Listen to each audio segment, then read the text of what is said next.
Namaste. And coming back after a break, I said I'll take a break to study chapter 3 in little more detail myself before I start again. And this talk goes on every alternate Thursday. All right. So as always, because Patanjali Yoga Sutra is a sutra, it's a thread. So that we don't lose the thread, I recap what we have done in the previous talk. So I've already given 14 talks, and the 14 talks have covered chapters 1 and 2. Chapter 1 is called Samadhi Pada, and I'll just recap it. Patanjali describes yoga as Chitta Vritti Nirodha, where Chitta is consciousness, Vritti is the disturbance in consciousness, and Nirodha is stopping the disturbance.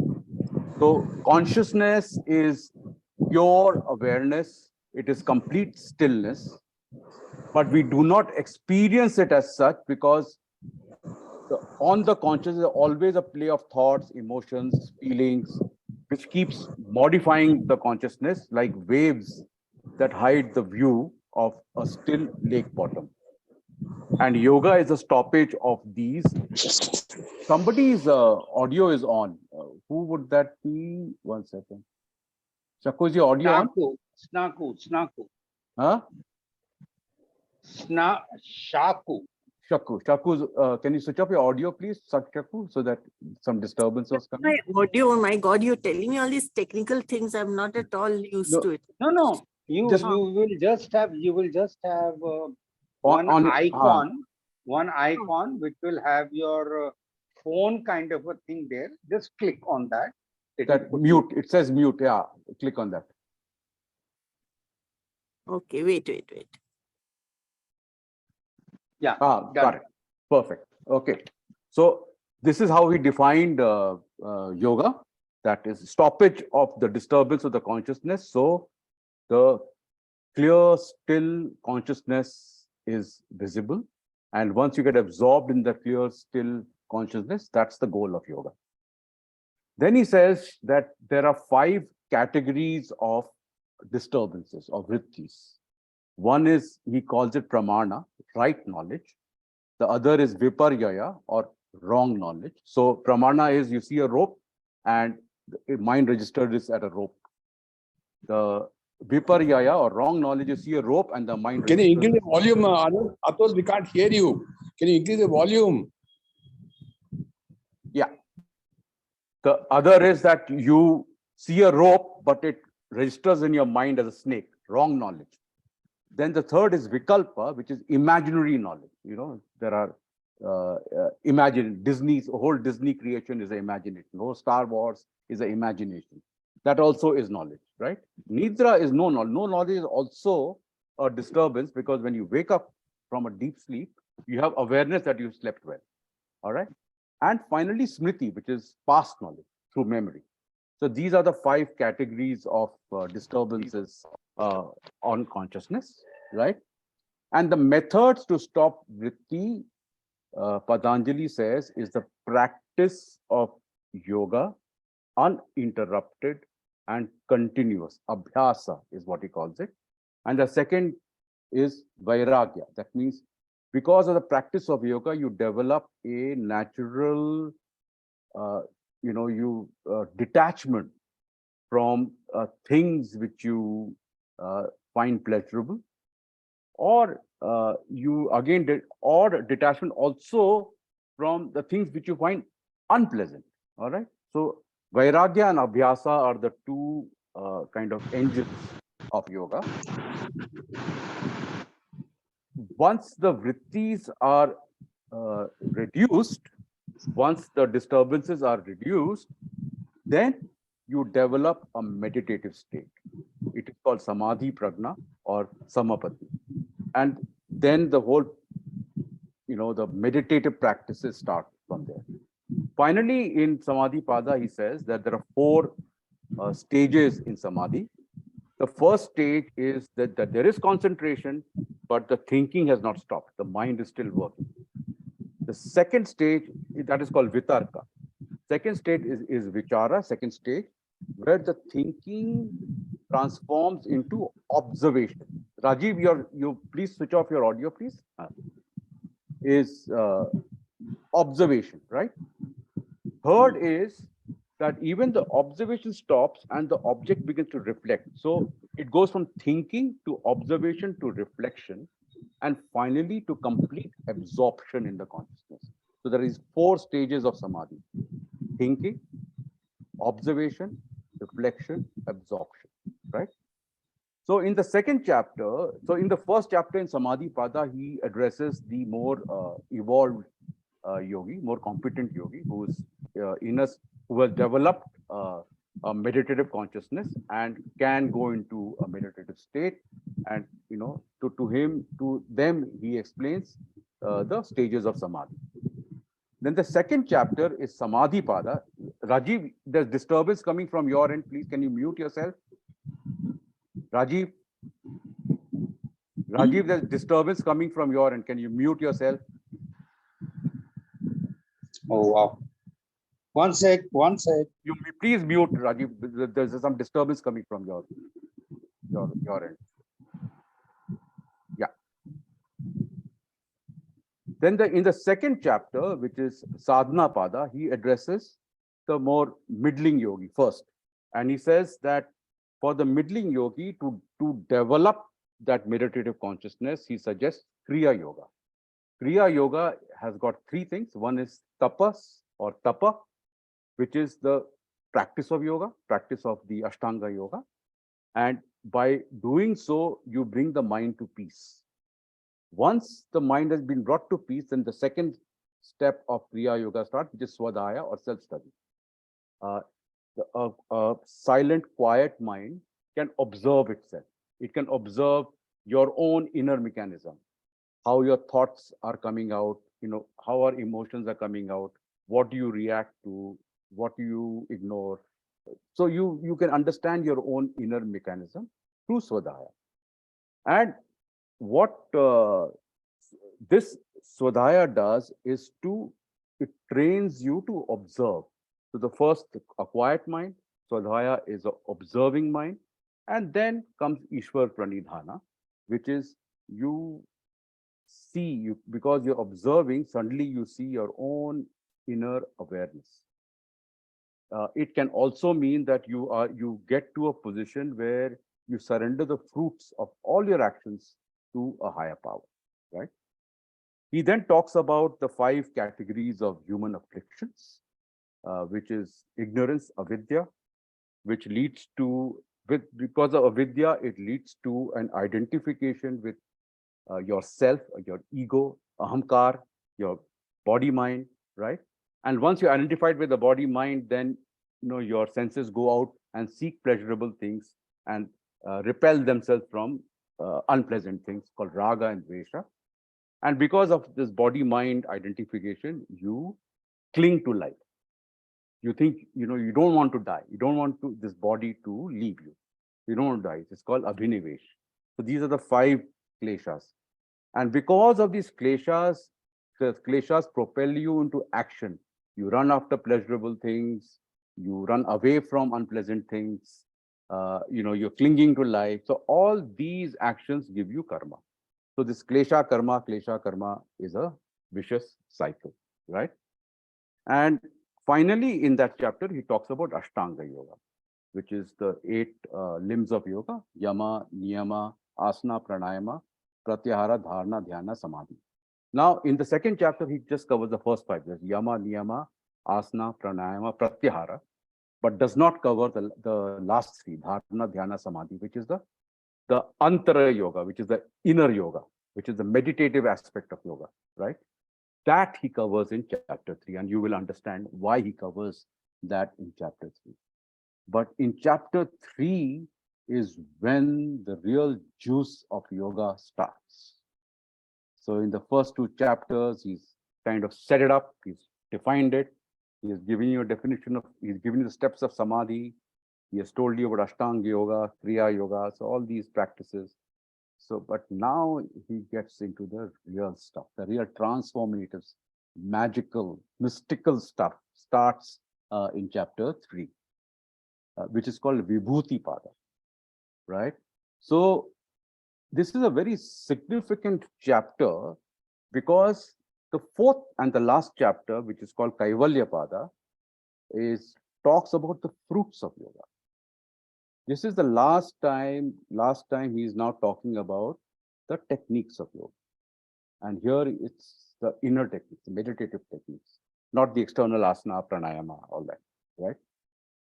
So therefore, it is this is an important chapter because from after this, the techniques are over, and then you're getting into the result, the fruits of yoga. This chapter also details the siddhis. So in this chapter, he details 36 siddhis, including the Ashta Mahasiddhis. We'll cover that in the next talk, right? Siddhis are nothing but psychic powers that advanced yogis gain. And it is important to understand this. And the reason why I'm saying is important to understand this, I think we have collectively developed a level of consciousness where this will not sound absurd to us anymore. I gave a talk like this last 2-3 years ago in which I did not cover chapter. But now I think collectively we have developed a consciousness where we can appreciate this, right?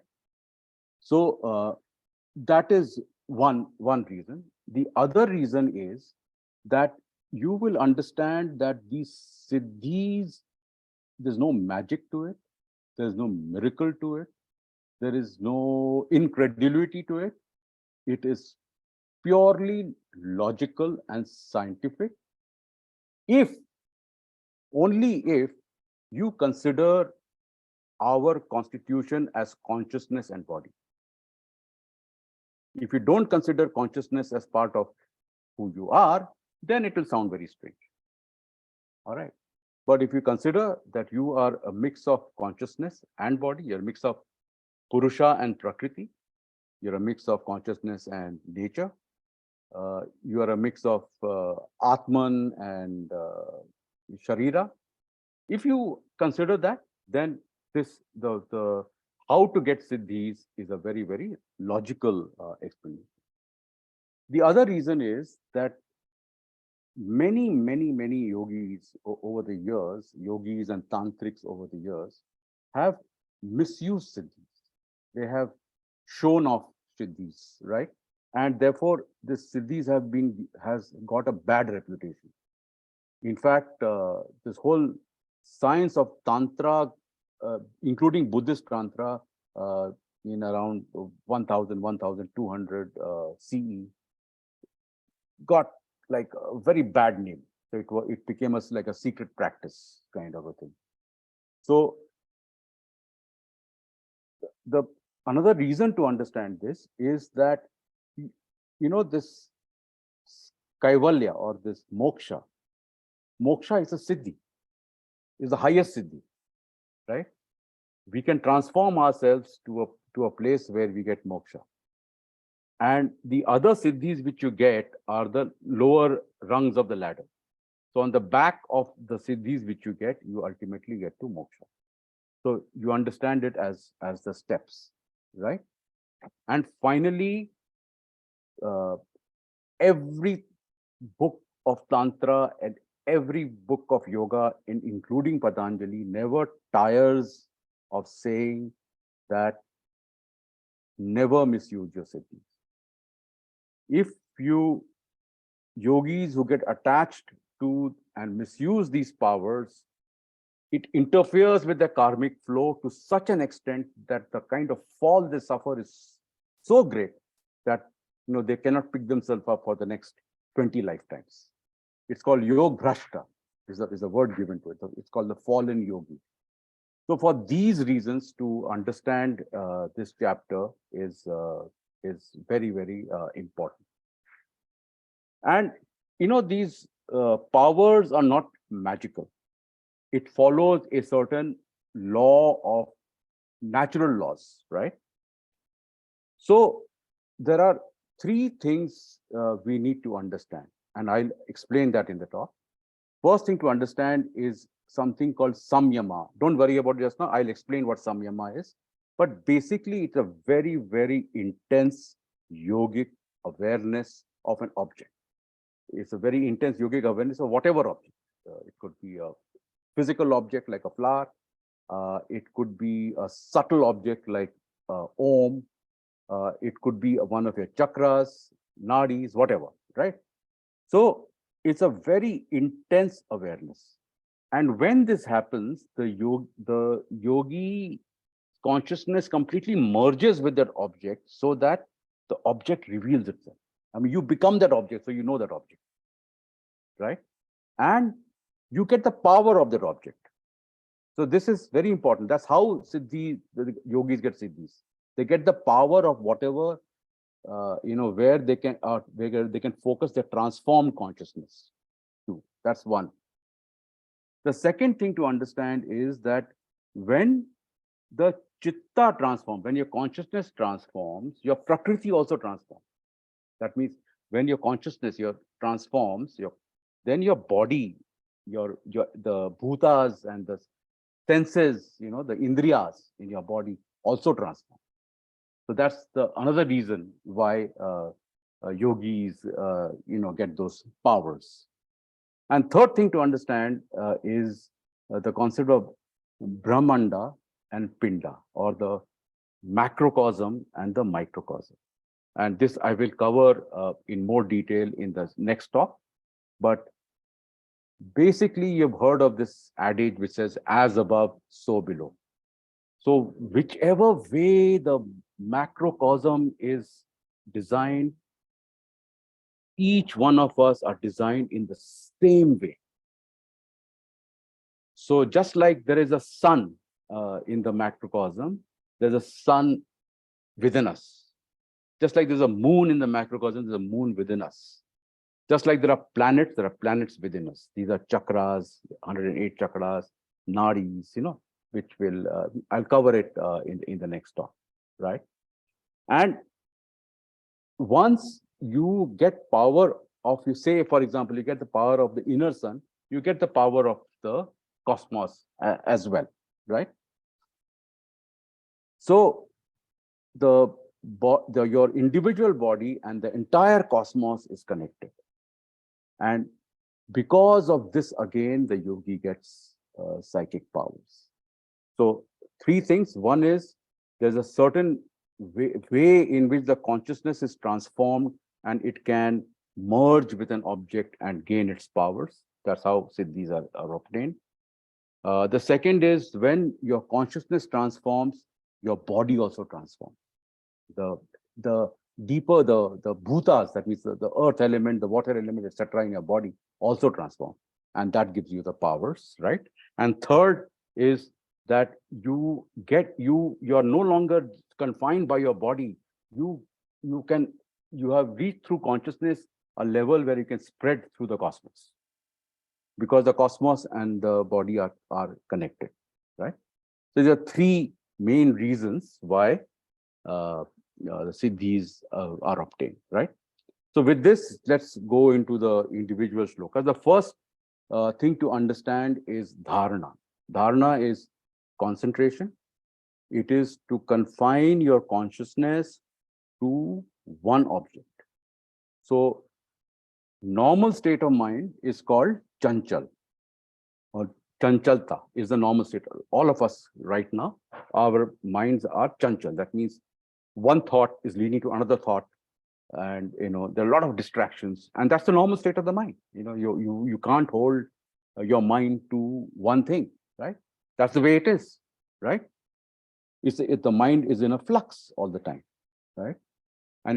And so the first transformation is, which comes from your own effort and your own abhyasa, is to be able to focus on one thought. So that's the most rudimentary meditation techniques is focus on your breath. Breath going in, coming out, anapana. Focus on a mantra, om, om, om, so that you're training your mind, you're forcing your mind to concentrate only one thought and stop all other thoughts. So that is dharana. So you use one thought to suppress all other thoughts. And that's the first transformation.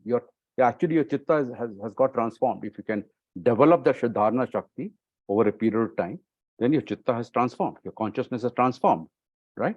To ekagrata. From chanchalta to ekagrata is the first transformation, right? And a good example of this is, and so once that happens is then that object, yeah, kind of becomes more intense. And a good example of that is, Arjuna and Dronacharya. He tells him to look in the water, and he asks Arjuna, "What can you see?" He says, "I can only see the eye of the fish, eye of the bird. Sorry, not the fish, eye of the bird." So he says that he's developed that kind of concentration. However, there are certain conditions to this dharana. One is that it is self-effort. That is, you have to make a conscious effort to focus on one thought, one object, right?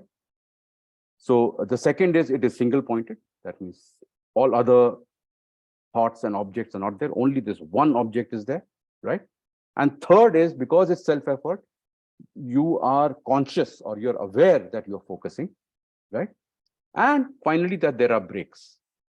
So this consciousness will break. So you have to then bring the mind back and try to focus again. So this is dharana. Dharana is a self-effort which comes through your own abhyas or training, where you train your mind to focus on one object and suppress all other objects. This concentration will break, so you have to bring the mind back, right? So this is dharana. The next one is dhyana. So in dharana, what is happening that your mind is aware that it is focusing on one object. So there's object, mind's awareness, and a focus. These three things are there in dharana. The next one is once you are practicing dharana, dharana can, by itself transform a flower into dhyana. What is dhyana? Dhyana, what happens is there's a shift, there's a sudden shift over there, and suddenly the consciousness just starts flowing effortlessly.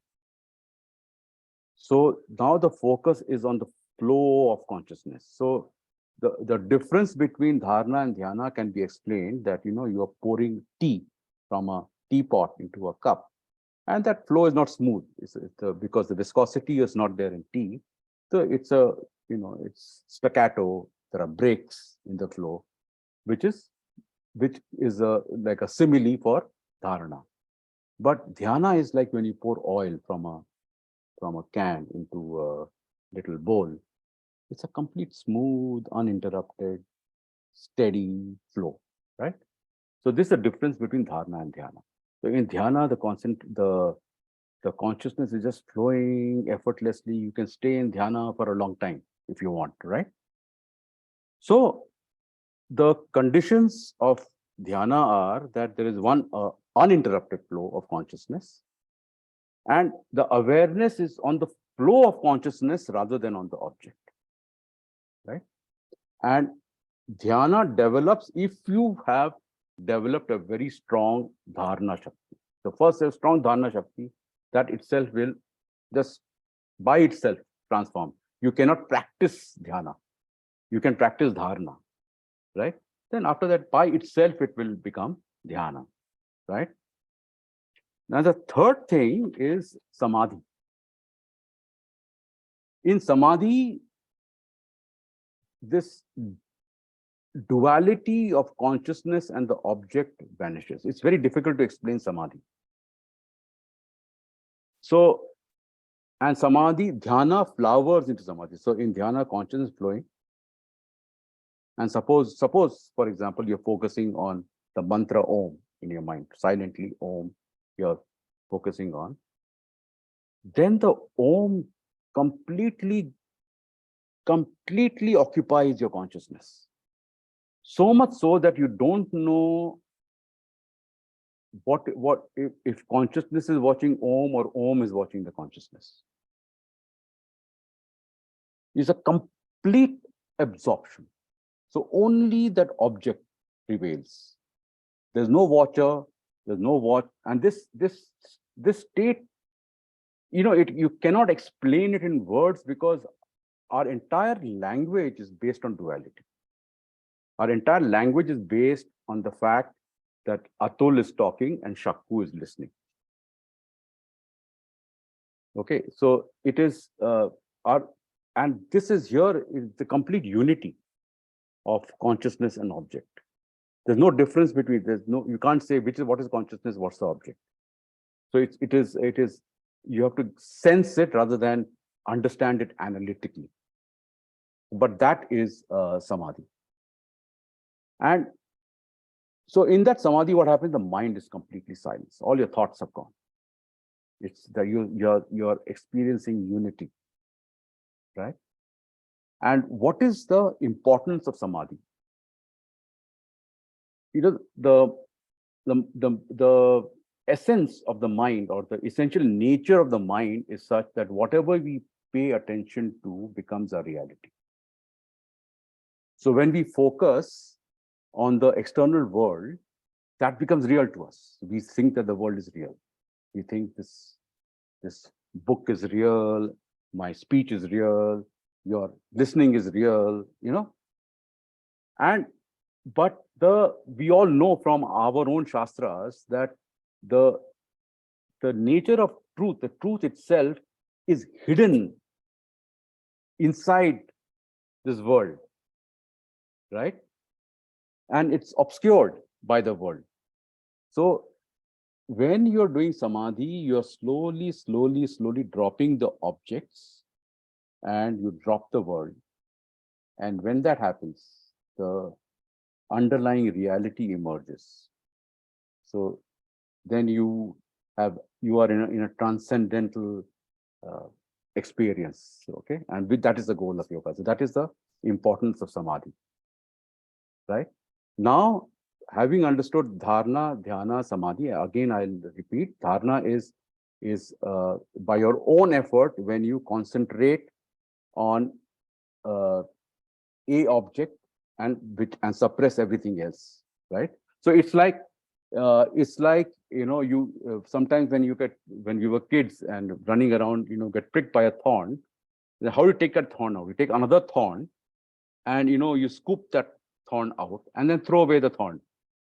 So this is the same thing, that you take one thought to suppress all other thoughts, and later on you discard that thought also to get into the transcendent. Now samyama, these three taken together, when it happens simultaneously, you're simultaneously concentrating, simultaneously, consciousness flowing, and simultaneously you're absorbed. When these three happen simultaneously, that is samyama.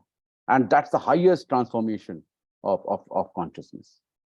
And with that samyama, when you focus that samyama on anything, you obtain its powers. So when, say, for example, when you're learning to drive, so, first, the clutch, brake, accelerator, you have to figure out, first I have to press the clutch, then I have to press the brake, then I have to release the clutch, then I have to press the accelerator when you're learning to drive, right? So it's like this, when you're learning it, first I have to concentrate, then dhyana will come, then samadhi will come. But when you have learned driving, then clutch, brake, accelerator happening like effortlessly altogether, right?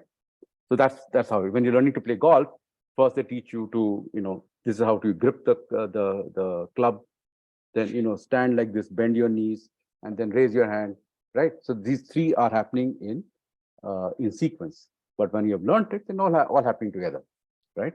So samyama is simultaneously when dharana, dhyana, samadhi are taking place, right? And it is through samyama that you transcend, right? So sam means perfect or thorough, and yama means control. Samyama means complete mastery over the process of meditation, right? And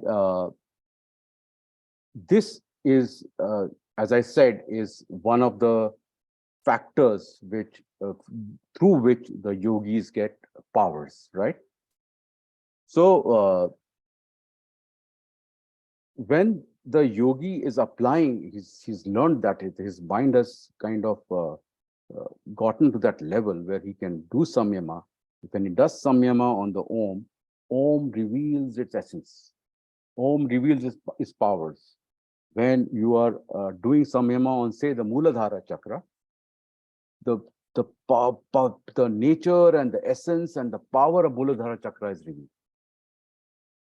Right? It's as simple as that, but to get there is not so simple, right? And in this whole process of samyama, there are three transformations that take place, right? The first, it's called parinama. The parinama means change in Sanskrit. So, like for example, curd is a parinama of milk. Milk changes into curd, right? And so the mind goes through, in samyama, when you're doing samyama, the mind goes through three levels of transformation. The first is samadhi parinama. It is the suppression of everything other than the object of meditation, what we figured out in dharana, but now it's happening in samyama. Okay, at samyama level, this is the first transformation which is happening, that your mind is moving from many thoughts to one thought, right? It's called samadhi parinama, right? The second transformation. So the first transformation is from many thoughts to one thought, samadhi parinama. And the second is ekagrata parinama, where there's a continuous flow of consciousness towards that object, right? And the third and the highest is nirodha parinama, which is really the state of void, what the Buddhists call shunyata, right? You know, when you are like concentrating on Om, you'll find that one Om rises and then the Om falls, then Om rises and the Om falls. But when, you know, when in meditation, everything is slowed down, there's a gap between the two Oms. Om rising, falling, gap, Om rising, falling, gap, Om rising, falling, gap. Right? So now the yogi can focus on the gap. That is void, zero, shunyata, no thought. Even that thorn which you used to take out the other thorn, even that is discarded, right? And with practice, that gap increases, increases, increases, increases, increases. And then you are in samadhi, and you can stay in samadhi for days and days and days. And when you come out of samadhi after days and days and days, you think we were there for just only for a minute or for a second, because you have lost whole track of time. But your disciples, like it happened to Shivananda, his disciples told him, "Sir, you were in samadhi for 15 days." Okay, so this is called nirodha parinama. So therefore, understand these are transformations of consciousness. You try, it is a transformation. If you are from many thoughts to one thought is a transformation. From one thought to effortless flow of consciousness is a transformation. No thought is a transformation, right? So these are the transformations. These are the yogic transformations. That's why I said after Ashtanga yoga is kid stuff. Asana, pranayama is all kid stuff. This is the real yoga. This is where the real juice of yoga is, right? So the important thing to understand now is that when the chitta, or when the consciousness undergoes this threefold transformation, which is samadhi parinama, ekagrata parinama, and what was the third one? Nirodha parinama. The prakriti or the body also goes through transformation. Now, this is a secret. This is why yoga gives you good health. Because your consciousness transforms. And consciousness transforms, your body transforms. Now, you can explain it at a very superficial level. Your organs are functioning properly, blah, blah, blah, all that stuff. But the real reason is because your consciousness is transformed, your body is transformed. Right? So, just like the consciousness goes through these 3 levels of transformation, the body also, there are 2 things in the body go through transformation. Body is made of elements. Body is made of earth, water, fire, air, akasha, space. These are elements from which, these are the bhutas, dhatus from which the body is made, right? So one is these transformations, it happens by focusing on the chakras, right? So these elements get transformed and your indriyas, your senses, your sense of smell, hearing, taste, touch, they also sound, they also get sight, they also get transformed. So indriyas and your elements get transformed, right? And the elements and the indriyas are linked. The earth has got the power of smell. Water has got the power of taste. So, that's why you have saliva in your mouth. There are some medical conditions when salivation stops. I had a friend who had throat cancer and they did some radiation and his salivation had stopped. He said he couldn't taste anything. Okay. So water is taste. Fire is form, shape, form. Then air is movement. It's touch, sparsh, touch. And akasha is sound. Sound travels in akasha. So even the senses and the bhutas, elements are interlinked. And they go through 3 types of transformation. They transform in their dharma or property, lakshana or character, and avastha or condition. And this is how I want to share my screen. This is how you get siddhis. Just a minute, I want to share a screen. I want to show you an image which will make this clear to you.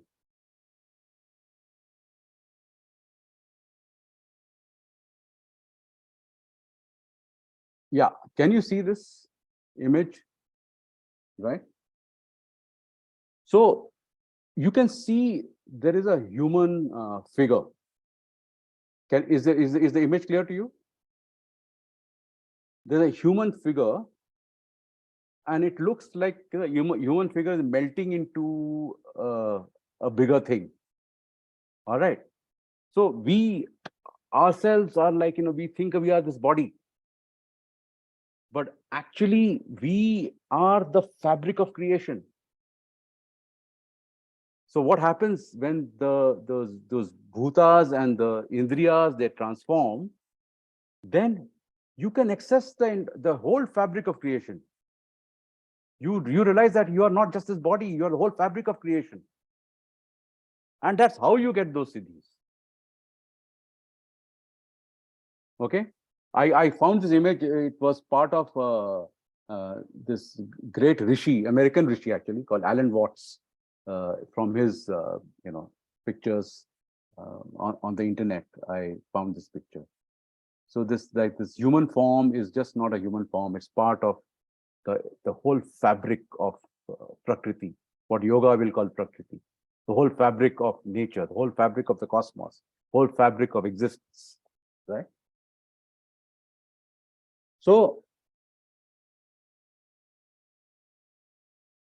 the thing is that when all these changes are taking place, what remains unchanged is the substratum. So there's a substratum on which all this is occurring. And that substratum is called Purusha in yoga. It's called Brahman in Vedanta.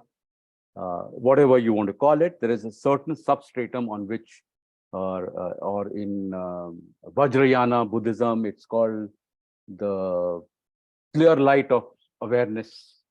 So whatever you choose to call it. So there's a substratum which remains unchanged. And on that substratum, this whole dance of existence is happening. and realizing that substratum is the goal of yoga. And the thing to understand is that these changes are happening because it's in the nature of things. It's in our nature to change. So there is, in our nature, there is something which veils the reality. So we are focusing on the external world and thinking it's real. But at the same time, there is something within us which is showing, no, that's not real. And that keeps coming up. And as your consciousness keeps rising, it keeps coming up, it keeps coming. It's part of your nature. So this transformation of the chitta and prakriti will happen to all of us. It's the natural order. If you practice yoga, it will happen in 12 years. If you don't practice yoga, it will happen in 12 lifetimes. But it will happen. That's the thing to understand. So in this talk, I just wanted to give you the kind of the theory, yogic theory behind powers which yogis get, of which the highest power is nirvana, kaivalya, moksha, whatever you want to call it, right? In the next talk, I will go through the 36 siddhis. So where yogis do samyama on what to get what power. How do yogis become invisible? How do yogis become small? How do yogis become big? All that stuff I'll explain in the next talk. Okay. So I'll stop sharing my screen just now, and I am open to some questions if you have any. I hope this talk was, I made it simple as I could. It's a complex subject. I hope I have been able to make it simple. You can put on your audios and. Can I ask you a question? Yes, please. Yeah.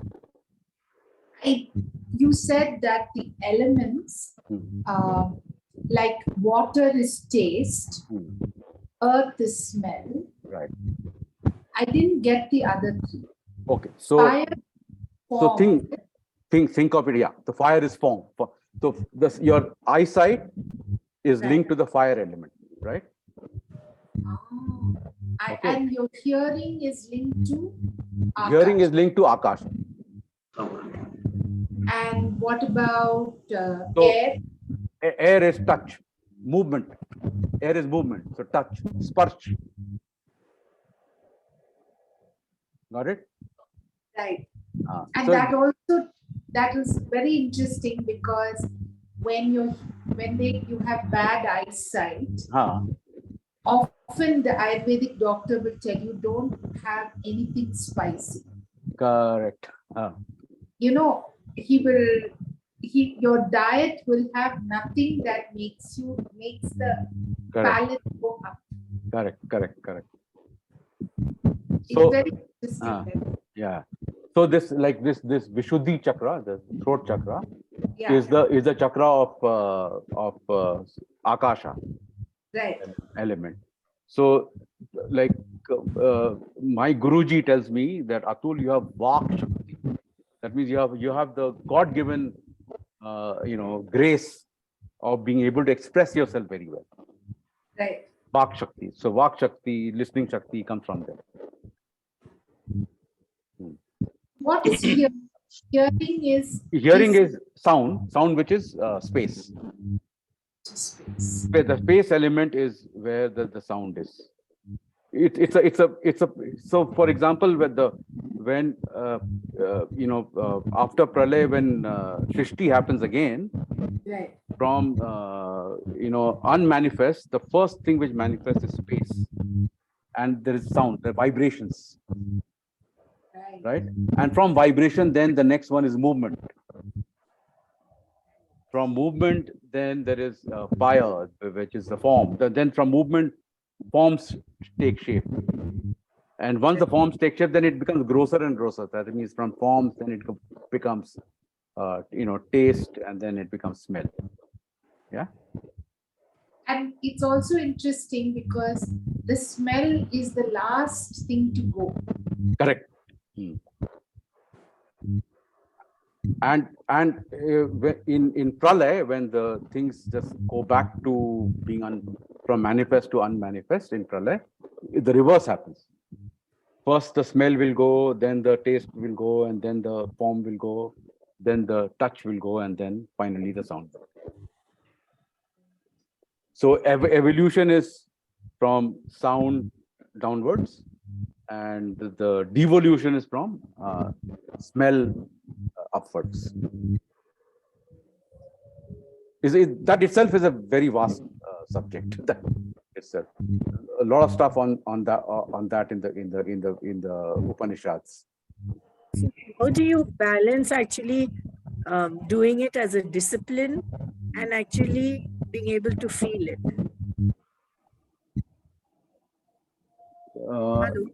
I'm trying to understand your question. See, Do you train yourself to reach these states?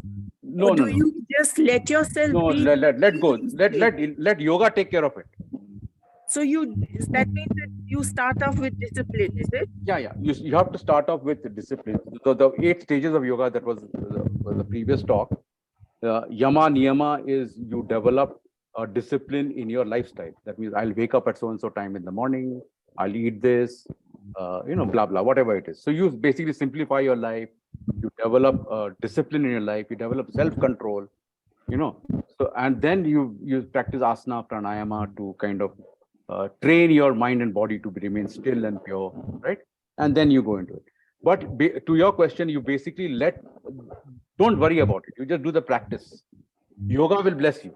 Yeah, you don't, that means you don't Yoga will, actually yeah, take an outcome. You just do it. yoga will bless you. But So then there were also people who didn't do anything and they just had it. No, so they came with their own samskara. They've done it before you. Ramana Maharishi, Yeah, Anandamai, they came.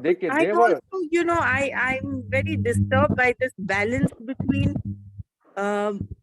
trying to put yourself in another state rather than restricting yourself to a human state, which is your thinking mind, Yeah. No, So so does that thinking mind actually, is that the obstacle sometimes? there's no obstacles. Your mind, your body is what it is. So don't look at them as obstacles or anything of the sort. There's no obstacles. No, But when you say you have to transform yourself, then obviously we are not aware of another state of being at the moment. So that's what I'm saying, that you follow the process. You surrender yourself to the process. The transformation will happen on its own. So then what is this life about? Is this life also not a process? Is Or life do not we just ignore it? life also not a what? Process. Life is a process. So we all, as I said, we are all going through the process. There is something in us. There is something that we have 2 natures. One nature is that the reality of Purusha has been veiled from us. Maya Shakti has veiled it. And at the same time, there is something pushing. This is Maya, break through it. Yeah. So this conflict is happening within us all the time. Yeah. And it's at different stages. But all our shastras, which is all our practice, yoga, tantra, bhakti movement, whatever, Vedanta, whatever it is, Buddhism, Jainism, whatever it is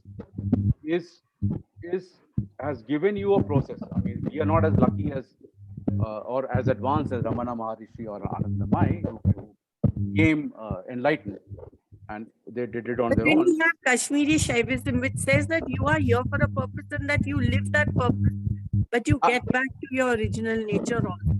Yeah, so that's right. Your still state and your manifesting state are both serious. That's exactly what I'm saying. So tantra. I mean, so there are differences in philosophies. Let's not get tripped by that. But basically, this Shaivism and all say that your appearance is a manifestation of consciousness. It's as real, is what Tantra says. While Vedanta and Buddhism says these are just appearance. There's no reality to it. But I think let's not get tripped by this. These are very sublime philosophical discussions and at different levels. But basically is surrender yourself to a method. Okay. And let the method Lead you where? It'll lead you wherever. But what if I say my life is my method? Fine, that too is fine. Experience Go is ahead. my method. You do it. No issue. There you no, Does nothing. it have to be a? Does it have to be a impersonal method, or can there be a personal See, method? See, whatever.